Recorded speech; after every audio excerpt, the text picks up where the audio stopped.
you look out the window and watch the climate change happen.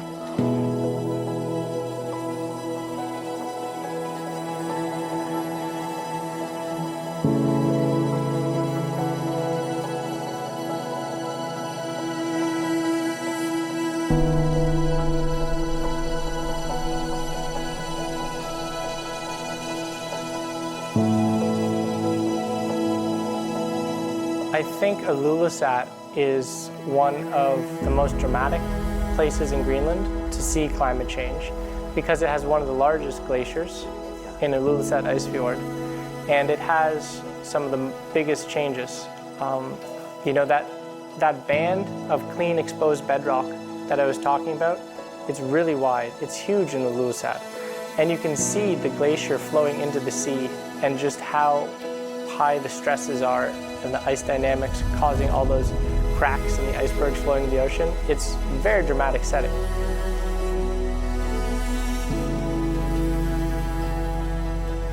So when you stand on the fjord wall and you watch those icebergs slowly going into the ocean, you're watching about 1% of the global sea level rise contribution leaving Greenland and going into the ocean.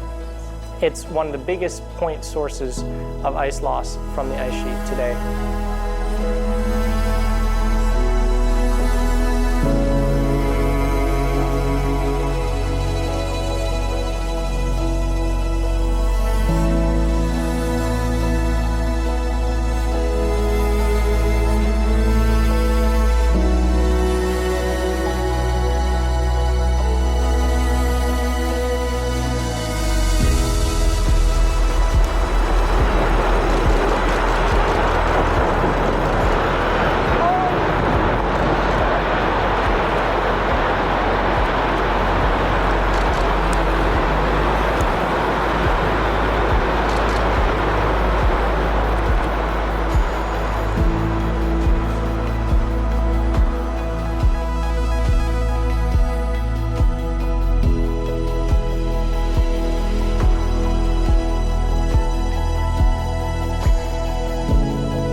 We cannot get around that. We can come up with a lot of other factors that might influence it, but our carbon footprint is the key factor in this aspect, because we don't get around the fact that it is our carbon emissions that are the key factor in this.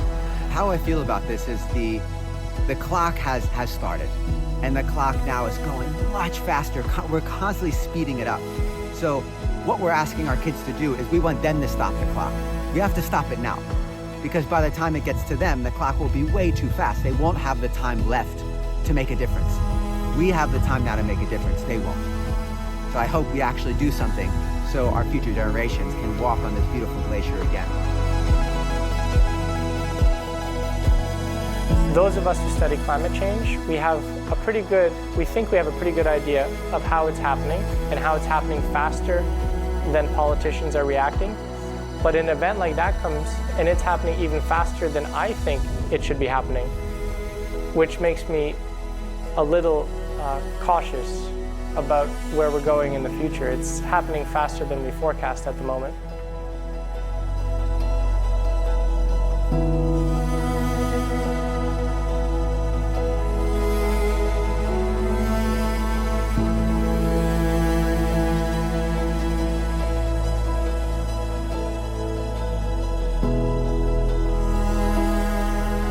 The world will not end. If we get climate change, it will be a new situation. But we will not all die, and the earth will not end. It will just be another one. And it's very important that the young people do not panic and say, oh, now everything stops.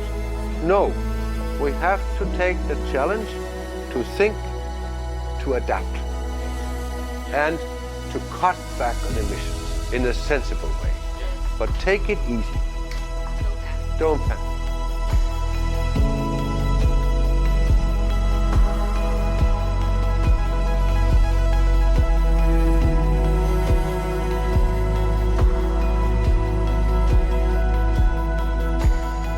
my message is very simple. Please, please, please stop burning fossil fuels and go on renewables. Wind, solar, hydropower, whatever. That would be so lovely. We can always do something individually. We don't have to wait for others to do so or tell us to do. And I think it's very important that we all think that we can start today. We don't have to wait. So I think focus should be replacing fossil fuel on very large volume consumers like power plants or production facilities in general. Our neighbors are burning, we are drowning, so please be more thoughtful of your fossil fuel consumption and commute to work by public transport at least once a week. That would be nice.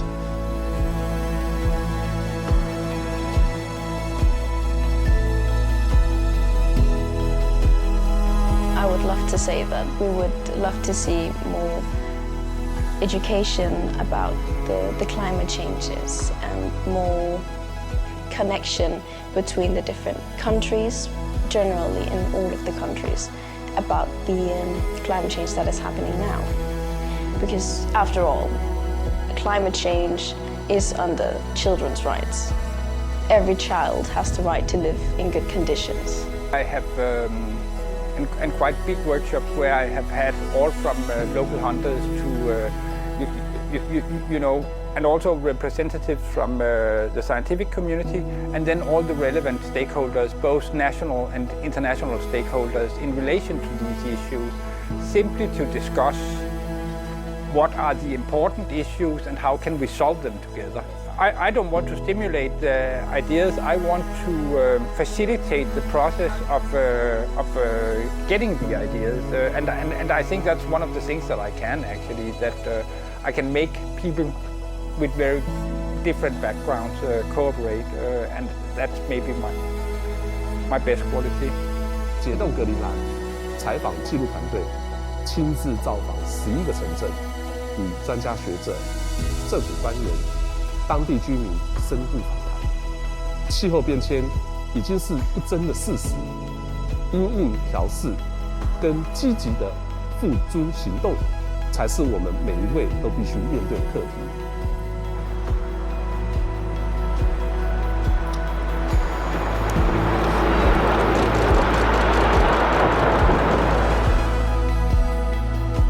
然而，格陵兰的冰融也带来了丰沛的水利资源，使得这里的再生能源使用率超过了60%。孩子们能在夏季的溪边开心玩水，变暖的洋流带来了丰富的渔业资源。从冰层中裸露的土地，有着更多的可供畜牧、耕种的农业发展机会。我大胆地预言，渐渐地，在北极的格陵兰将成为宜居的城市。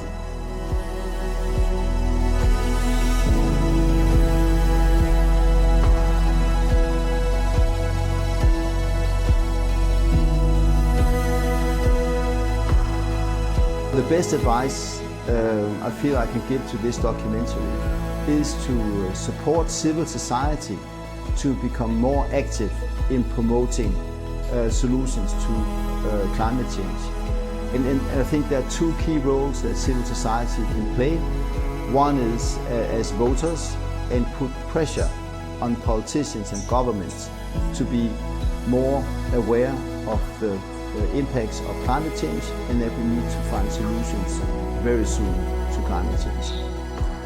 The second is becoming active consumers and put pressure on business to deliver more green products in line with the net zero targets, and also, of course, products that are green, more green in totality.